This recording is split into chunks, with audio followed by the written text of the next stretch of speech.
ले आता है। पोयम भी सुनाइए और उसका अर्थ भी बताइए। The way a crow soaked down to me the dust of snow from himlock tree. और साथ में इंग्लिश भी पढ़ाते हैं। और पढ़ाने के बाद जब हमने कोचिंग सेंटर खोला वहाँ देखा हमने रिस्पांस बहुत बढ़िया मिला।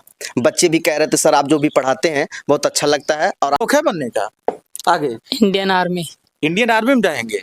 अच्छा, तो फौजी बन के क्या करेंगे आप? नमस्कार, मैं सुधाकर त्रिपाठी, जिला संत कबीर नगर, और आप देख रहे हैं अवधपुरी न्यूज।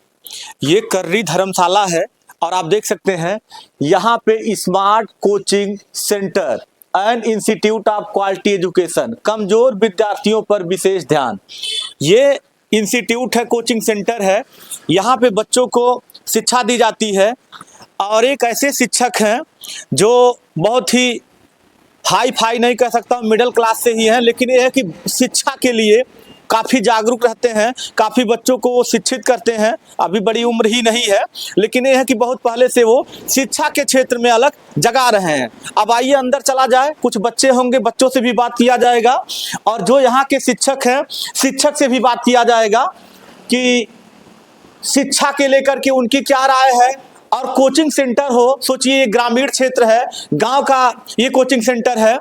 तो मेरा तो काम ही है, मैं पिछड़े इलाके का अक्सर शिक्षा को लेकर के कहीं ना कहीं बात उठाता ही रहता हूं। तो आइए अंदर बात किया जाए।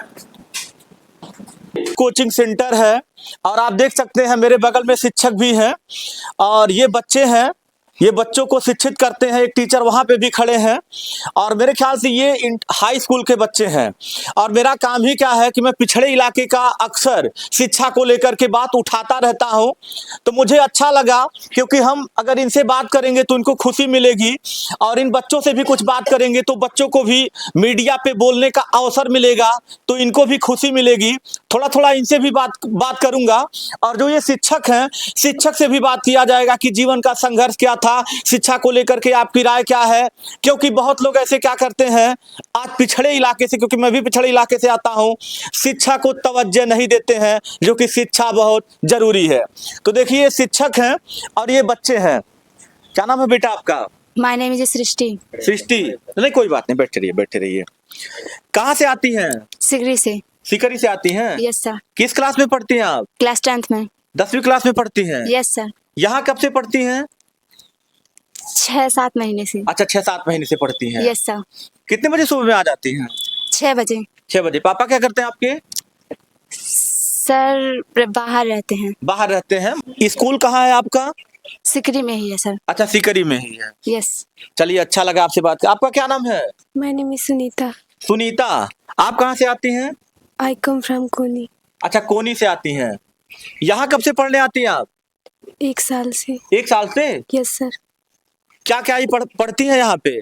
इंग्लिश, जी विज्ञान, जी मैथ। है।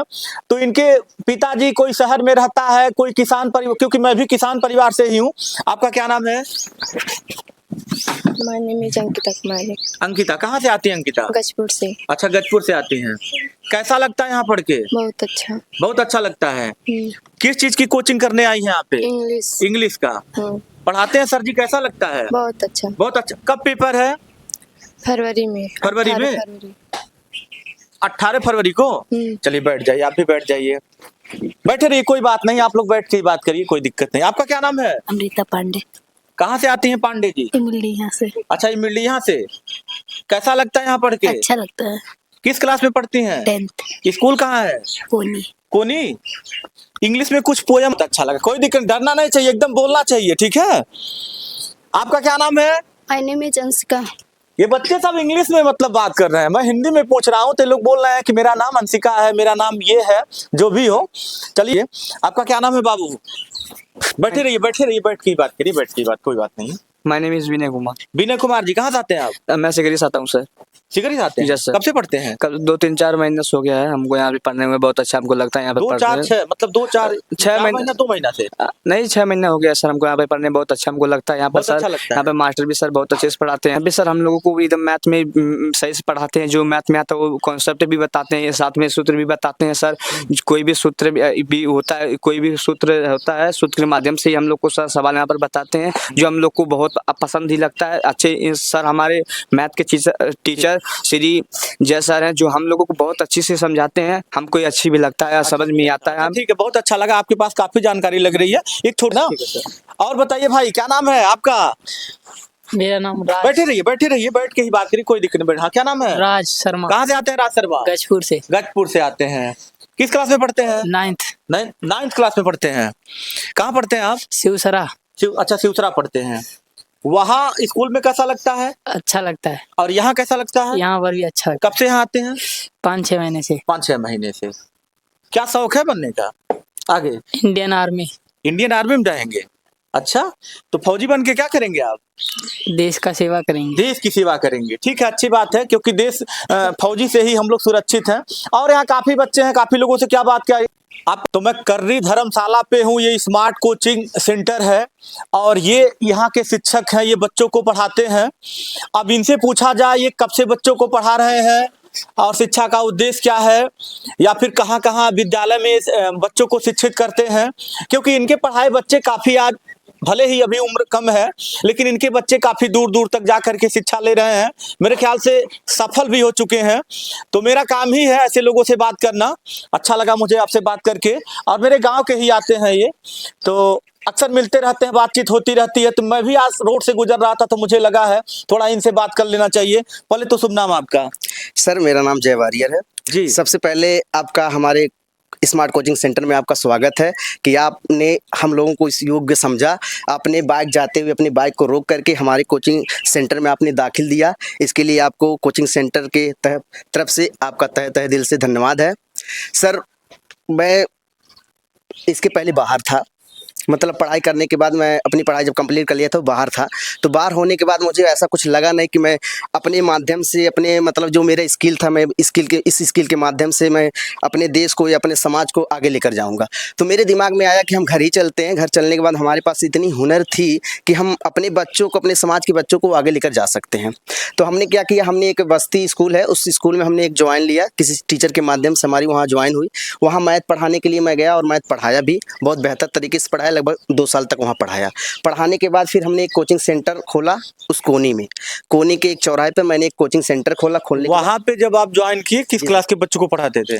वहाँ 9 से लेकर के इंटर तक पढ़ाते थे। अच्छा, इंटर तक पढ़ाते थे। इंटर तक मैथ भी पढ़ाते हैं और साथ में इंग्लिश भी पढ़ाते हैं। और पढ़ाने के बाद जब हमने कोचिंग सेंटर खोला, वहाँ देखा हमने रिस्पांस बहुत बढ़िया मिला। बच्चे भी कह रहे थे सर आप जो भी पढ़ाते हैं बहुत अच्छा लगता है और आपको जो पढ़ाते हैं वो समझ भी बहुत अच्छी तरह से। तो हमने कहा इसी में अपने फ्यूचर को बिल्ड किया जाए।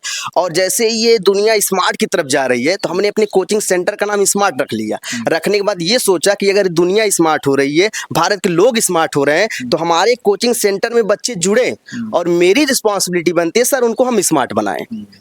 स्मार्ट की तरह से, स्मार्ट जिस तरह से लोग हो रहे हैं उस तरह से हमारे बच्चे स्मार्ट बने। सब मेरा मकसद ये है। तो कोनी के बाद फिर यहाँ कोचिंग सेंटर शिफ्ट कर लिया गया सर। वहाँ जगह बहुत कम थे, प्लेस बहुत कम थे, बच्चे वहाँ एडजस्ट नहीं हो पा रहे थे। तो हमने क्या किया, हमने रूम ढूंढना शुरू कर दिया। तो बाद में पता चला, किसी के माध्यम से पता चला सर ये मकान खाली है और जगह भी देख लिए, पर्याप्त जगह भी है, सब कुछ सुविधाएं भी हैं, इसलिए हमने इसको फेयर में कर लिया। अब कितने बच्चे आपके पास पढ़ते हैं इस समय? सर रजिस्टर्ड बच्चे हमारे पास 50-85 बच्चे होंगे। 85 बच्चे पढ़ते हैं सुबह शाम मिला करके। अब विद्यालय में भी कहीं पढ़ाते हैं आप? हाँ, विद्यालय में पढ़ाते हैं। पंडित दीनदयाल उपाध्याय कोनी में हम पढ़ाते भी हैं।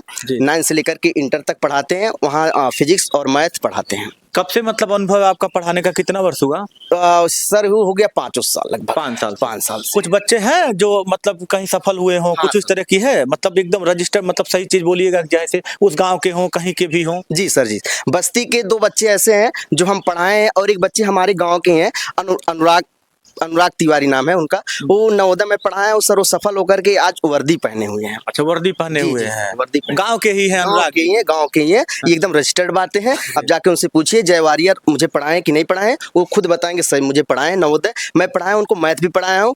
वो आज इस समय सफल हैं, वर्दी पहने हैं। जी, आपकी पूरी शिक्षा क्या है? सर मेरा ग्रेजुएशन कंप्लीट है, साथ में पॉलिटेक्निक मेरा कंप्लीट है। जी सर, और साथ में बेसिक कंप्यूटर नॉलेज, डीसी वगैरह सब मेरा कंप्लीट है। जी सर। और शिक्षा को लेकर के आपकी राय क्या है? मतलब जो लोग इस वीडियो को देखते हैं, बहुत लोग शिक्षा को थोड़ा सा हे दृष्टि से देखते हैं, अपने घर के बच्चे बेटी हो गया बेटा हो गया अलग दृष्टि से देखते हैं। जी सर, शिक्षा लेकर के मेरी ये राय है सर, जहाँ तक मैं सोचता हूँ कि एक रोटी आप कम खाइए, अपने घर का आप थाली बेच दीजिए, लेकिन अपने बच्चों को और अपने लोगों को पढ़ाने के लिए जो भी कर पा रहे हैं कीजिए। अगर आपको एक रोटी कम खाना खाइए, लेकिन बच्चों को जरूर पढ़ाइए, क्योंकि अगर वो बच्चे शिक्षित हो रहे हैं, अगर वो बच्चे शिक्षा ग्रहण कर रहे हैं, तो आगे चल करके अपने भारत का, अपने समाज का, अपने देश का, अपने क्षेत्र का वो आगे ले जा करके, जैसे आप जानते हैं जब एक काउंटिंग चलती है, देशों की काउंटिंग चलती है कि हमारी देश किस नंबर पे है, तो कहीं ना कहीं शिक्षा के माध्यम से हमारा देश पीछे हो जा रहा है। जब तक हम शिक्षित होंगे नहीं, हमारे बच्चे शिक्षा ग्रहण करेंगे नहीं, तब तक हम देश को टॉप लेवल पे नहीं लेकर जा पाएंगे। सबसे बड़ी चीज है, सबसे बड़ा हथियार है शिक्षा। तो थाली ही क्यों बेचेंगे? मतलब भोजन कम करिए, ठीक है, थाली क्यों? थाली बेचना पड़ेगा सर, हम थाली बेचेंगे तभी तो रोटी हाथ में लेकर खाएंगे। अगर मान लीजिए कुछ गार्जियन ऐसे होते हैं, बच्चों को एडमिशन तो करवा देते हैं, करवाने के बाद वो ध्यान नहीं देते हैं सर। फीस के लिए बच्चों को खड़ा कर दिया जाता, कई हम विद्यालय में, बस्ती विद्यालय में थे, तो वहाँ फीस के लिए बच्चों को खड़ा कर दिया जाता। तो मेन मुद्दा क्या होता था कि ये एडमिशन हो जाता है, लेकिन बच्चे उस समय ध्यान नहीं दे पाते, और गार्जियन उस समय बच्चों का ध्यान नहीं दे पाते हैं। तो उनके लिए क्या होना चाहिए? उनके लिए होना चाहिए सर कि हर महीने, हर 15 दिन पर वो गार्जियन अपने स्कूल में, जहां बच्चे उनके पढ़ रहे हैं, उस स्कूल में जा करके वो मीटिंग करें, वो मिले, उनके क्लास टीचर से मिले, उनके प्रबंधक से मिले, प्रिंसिपल से मिले, अपने बच्चे के बारे में जाने, उनका क्या इनबिल्ट हो रहा है, उनके अंदर क्या इंप्रूवमेंट हो रही है, क्या प्लस पॉइंट है, क्या माइनस पॉइंट है, उनके बारे में वो जाने। और घर की जो माहौल है, घर का जो इन्वायरमेंट है सर, वो भी टीचर्स को शेयर करें, वो बताएं। अगर वो बता रहे हैं इस तरह से, टीचर भी समझेंगे कि भाई इनकी जो इन्वायरमेंट है वो चेंज करना चाहिए। अगर हम चेंज कर रहे हैं इन्वायरमेंट, तब तो ठीक है, तब तो पढ़ने में वो पढ़ाई कर पाएंगे, नहीं तो नहीं कर पाएंगे सर। मतलब ये जरूरी है, गार्जियन को भी जरूरी है बिल्कुल कि अपने बच्चे के ऊपर जिम्मेदारी से स्कूल में आना है, जानना है, टीचर से भी बात करना है। बिल्कुल सर, बिल्कुल बिल्कुल। अच्छा, यहाँ पे भी पूरी जिम्मेदारी है, गार्जियन की पूरी जिम्मेदारी है सर। जिस तरह से मान लीजिए बच्चों का भविष्य बनाने बिगाड़ने में दो लोगों का बहुत बड़ी हाथ होती है। पहला तो गार्जियन होते हैं, दूसरा टीचर होता है। ये बच्चों के भविष्य का ये निर्माण भी कर सकते हैं और उनको बिगाड़ भी सकते हैं। यहाँ पे भी कुछ बच्चे आते होंगे, फीस नहीं रहती होगी, ये गरीबी तो सबके वहाँ है। जी जी सर, कभी ऐसे हम भी गुजरे हैं। जी जी, ये हर जगह है, लेकिन यहाँ कोई भी बच्चा जुड़ रहा है कोचिंग सेंटर से। अभी हम आपसे बोले हैं कि ये स्मार्ट कोचिंग सेंटर है, हमें बच्चों को स्मार्ट बनाना है। दुनिया स्मार्ट है, बच्चे स्मार्ट बने। तो यहाँ ऐसी कुछ बात नहीं है कि अगर उनके पास फीस नहीं, कई बच्चे अगर हम मिला दें हम आपसे, तो कई बच्चे ऐसे हैं जिनसे हम फीस नहीं लेते सर। उनकी स्थिति परिस्थिति देख करके हमने फीस लेना बंद कर दिया बीच थ्रू। सब पढ़ाते हैं उनको, उनको पढ़ाते, कभी भी हमने टॉर्चर भी नहीं किया, कभी भी हमने पूछा भी नहीं है कि मतलब आपके पास पैसा हो पा रहा कि नहीं हो पा, लाकर फीस आप जमा कर, कभी नहीं। वो पढ़ ले, सफल हो जाए, मेरे लिए यही बहुत बड़ी बात है, बहुत बड़ी बात है सर। तो देखिए ये जय है, और कितनी बेहतरीन तरीके से अपनी बात को इन्होंने रखा है शिक्षा के लिए, क्योंकि शिक्षा बहुत ही जरूरी है। आप सोच लीजिए, शिक्षा से ही बहुत बदलाव हो सकता है, समाज बदल सकता है, जिला बदल सकता है, घर परिवार बदल सकता है, प्रदेश बदल सकता है, मंडल बदल सकता है। मतलब मेरे पास शब्द नहीं है, शिक्षा बहुत ही जरूरी है। हमें नहीं कहेंगे कि थाली बेचिए, लेकिन ये जरूर कहेंगे भोजन कम करिए। गरीबी अमीरी सबके वहां रहती है, लेकिन शिक्षा के ही बदौलत सब परिवर्तन हो सकता है। बहुत ही अच्छी तरीके से इन्होंने अपनी बात को रखा है, क्योंकि समय समय से हर एक चीज जरूरी है। तो जो भी मेरे क्षेत्र के लोग हैं, अगर उनको यहाँ पढ़ना है, तो अगर आप आएंगे इनके पास, तो ये बच्चों को शिक्षित करेंगे। और ऐसा नहीं है, मान के चलिए, समय के हिसाब से हर किसी को पैसे की जरूरत होती है। इनके भी घर में परिवार है, माँ है, बहन है, भाई है, इनका भी कैरियर है। तो नहीं बहुत कुछ हो सकता है, तो कम से कम आधा ही फीस दीजिए, लेकिन यहाँ आइए और गुरु दक्षिणा देना बहुत ही जरूरी है। बात करके मुझे बहुत अच्छा लगा। सभी बच्चों से, आप सभी लोग के लिए हमारी शुभकामनाएं हैं। खूब तरक्की करिए, परीक्षा सफल करिए, फिर कुछ आगे बढ़ेंगे हम आप लोगों से मिलते रहेंगे। मैं सुधाकर त्रिपाठी, जय हिंद। हो गया।